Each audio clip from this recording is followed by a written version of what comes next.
Welcome to the world of my own making, called the Whispering Acacia Grove, and my journey about building it using the Godot Game Engine, and many other tools. The videos on this channel will not be tutorials. There'll be videos about my journey to building this world, and letting it live as an interactive overlay on my Twitch streams. I will share the wins and the many mistakes I've made that have also helped me to grow. Now there's something I need you to understand. I am not a game developer. I have worked with a few coding languages such as HTML, CSS, JavaScript, Node.js, and a few more, but I haven't used them long enough to attach the label of developer to my name. So one more time, I am not a game developer. So for the longest time, this world that I've come to now call the Whispering Acacia Grove has mostly lived in my head. Now that I think about it, considering that I'm an artist, it actually never crossed my mind to sketch it, to draw it, to paint it. It just lived in my head. However, in 2024, I saw something that made me decide to bring it to life using the Godot Game Engine and a few other tools such as Streamerbot, OBS, Godot's documentation, plenty of YouTube tips and tutorials, ChatGPT and subreddits. Basically anything available to me so that I could learn. If you're interested, check out these YouTube channels that have helped me on my journey. My mention of using ChatGPT was no doubt a red flag to you, but I am absolutely happy to share my experience of using the LLMs later on in this video. It's not as easy to use as you've been led to believe. While the seed for the Whispering Acacia Grove was planted in my imagination many years ago, it wasn't until I was lurking in Nutty's stream that he mentioned another streamer who was doing cool things with the Godot Game Engine. He showed us this clip, which is from Tyjiro. It got me so excited and so motivated to do something similar. And what better thing to do than to bring my world to life? I'd been wanting to find ways to make my streams more interactive since I started back in 2020. But I had hardware limitations that made that rather difficult, so I had to park the idea. That was until late 2023 when I had saved up enough money to build a brand new PC. With the hardware barrier out of the way, I could now dive into understanding Godot and finally building my world. However, it did dawn on me that I'd have to learn new things. New things like Godot's programming language is called GDScript, and possibly C# as well, which is what Streamerbot uses. Since I'd done coding before, I knew that the path I decided to take would not be a quick one. But whether it was going to take me 6 months, or 2 years, or 4 years, I had to give it a try. Luckily for me, Brackeys had just returned to YouTube with a wonderful beginner tutorial for those who are interested in getting into Godot. The tutorial was great, and one I'd recommend to you if you're still a beginner and would like to get your feet wet into understanding Godot.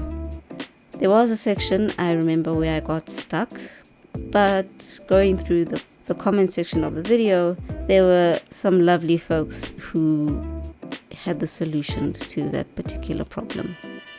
I completed about 70% of Brackeys tutorial before I then moved on to GDQuest's Learn GDScript from Zero tutorial. It's also really cool.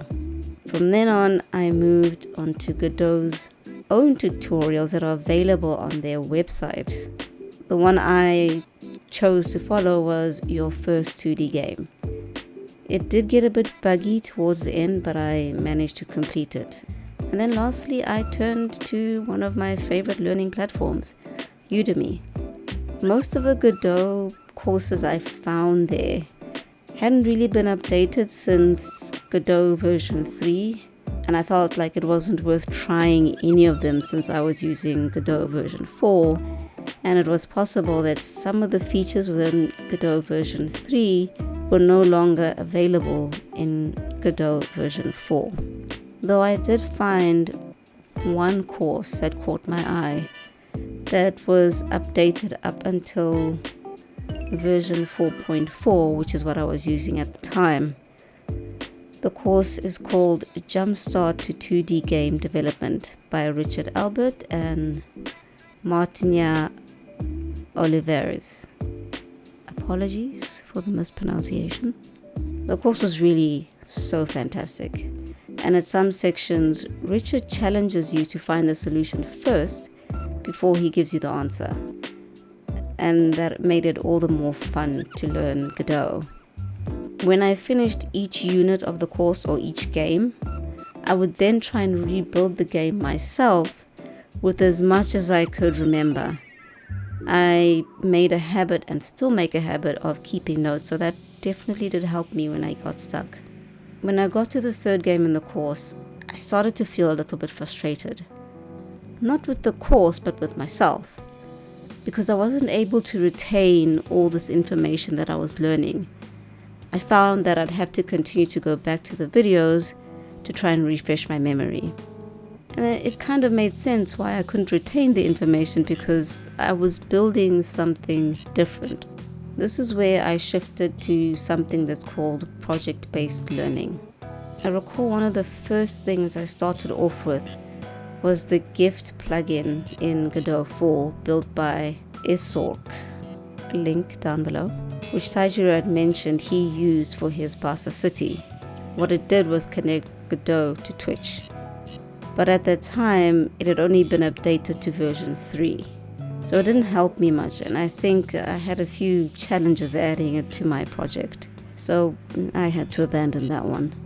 After scouring the internet for a little bit more, I found another Godot plugin called Twitcher. This one is built by CannyDev, link also down below, which might still be in development. You can check out their channel here, or the link is down below too. It contained a lot of code, which I obviously didn't really understand, but I gave it a go for a while. It was still in development when I tried it, so it might be complete as of 2026. After leaving that plugin, I found another one by a developer called Verb9 on GitHub. They called theirs Godot.bot, which also connected Streamerbot to Godot. There was some C# code that needed to be placed in Streamerbot as well for both programs to connect to one another, so it wasn't a simple plug and play. I used it for a little bit, but quite honestly I didn't really understand C# code, so again, it was another one that I parked. But if you're keen and interested in using it, the links are down below. At this point, I was now somewhat frustrated, so I relented and decided to buy Tyjiro's very own plugin, which also connected Streamerbot to Godot. If you're interested in the plugin, you can find it on his Patreon. He also gives you a quick video tutorial on how to use it, along with how you can parse JSON script. Tyjiro's plugin allowed me to build a bunch of projects. Some worked, some I had to delete. One of them was for an inventory system for my check-in redeem on Twitch. It used SQLite, also suggested by Tyjiro.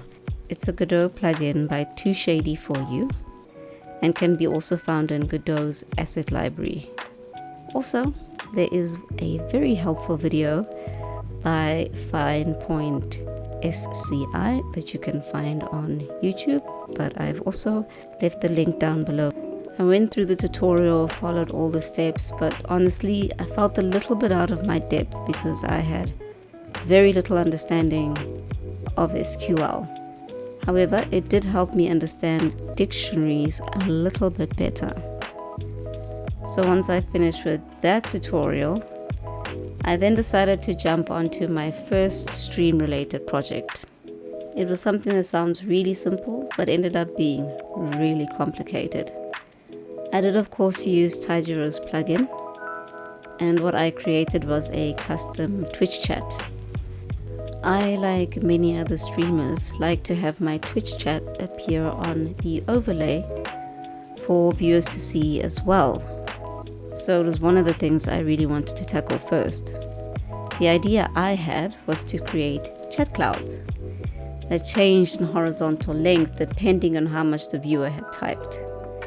Creating the artwork itself was fairly quick. I played around with a few sketches in my sketchbooks, transferred them to Clip Studio Paint and Photoshop, and then rendered them. These are the sketches for the first concept, which had 6 chat cloud sizes: extra small, small, medium, long, extra long, and extra, extra long. Each cloud had a smaller puff cloud attached to it. The idea here was to have that little puff cloud hold the chatter's profile picture, while the rest of the larger cloud held the chatter's message as well as their username. I would, however, later learn that it wasn't worth trying to pull the user's profile picture. It got a bit complicated. But that wasn't my only obstacle. Besides the fact that the initial clouds looked very flat, when I ran the test offline, it would write the message as I had typed it into Twitch chat, but it would fail to pull the username of the person who chatted. What I really wanted was for the chatter's chosen username color to be visible when their Twitch username was displayed. However, that wasn't the only challenge with that. I also had issues with the spawning of the clouds, so I went back to Clip Studio Paint and re-rendered the clouds again. This time I made them puffier, which made them look more like clouds. So this time I made another new project with the same goal in mind, but what I decided to add was a character limit for each cloud width, so the chat wouldn't run off of the chat cloud it was on. The limits I created were as follows. Extra small was for less than 22 characters. Small was for 22 characters. Medium was for 29 characters. Long was for 61 characters. Extra long for 75 characters. And extra, extra long for 96 characters. In July of 2024, I began testing the chat live on stream. I don't have a lot of chatters, so the clouds spawned in one by one as coded. That was until my bot would write one message after another. That would cause the clouds to overlap on top of one another. The other issue that was also getting to me was that it was cutting off some of the sentences, and moreover some of the usernames that were really long. I then created another project and tried to find the solution using a 9-patch rect, which proved just as difficult, and I had to let the idea go for now and park it until I better understand Godot. Besides, lingering on one task over and over can drive a person crazy. That being said, I am currently on my 4th version of the on-screen chat, which is thankfully much simpler, but it's still breaking. Alright, this is the red flag section of the video. I am going to tell you about my experience using ChatGPT to program. Because I was already using ChatGPT and Copilot for my day job, I was familiar with how challenging it can be to use these tools. So I was definitely expecting it to be difficult. When I started to program using ChatGPT, it was ChatGPT 4 at the time. Thankfully, it knew what Godot and GDScript was, but I found that it would often reference methods from Godot version 3. So that was one of the first frustrations. But because I wanted to learn, I decided to ask ChatGPT to treat the questions I was asking it as though it were the teacher and I was a student who knew nothing about programming in GDScript. For a little while, the strategy worked until it gave me a Godot document link that no longer existed in Godot version 4. From then on, it started to go a little bit smoothly. I did find that if I ran into errors I didn't understand, I would ask ChatGPT why it wasn't working.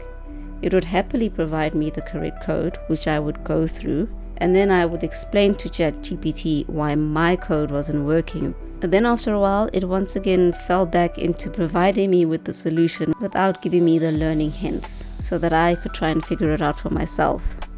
Which led to me having to remind it that I wanted what we were doing to be a learning experience for me, and to not have the answers handed to me. This approach obviously made building my game a little bit longer than if I just copied the code without trying to understand it. At a certain point of building my minigame, which I called Cookie Catcher version 2, I got stuck.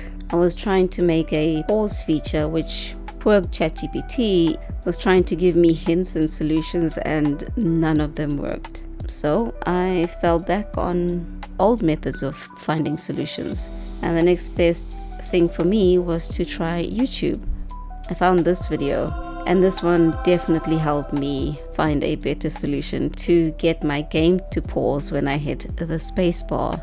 So as you can see, ChatGPT didn't have all the answers, and guess what? In 2026, it still doesn't. To some extent, I am alright with using ChatGPT, but I want to eventually become independent of ChatGPT, as I am independent of Adobe Illustrator and Adobe Photoshop tutorials.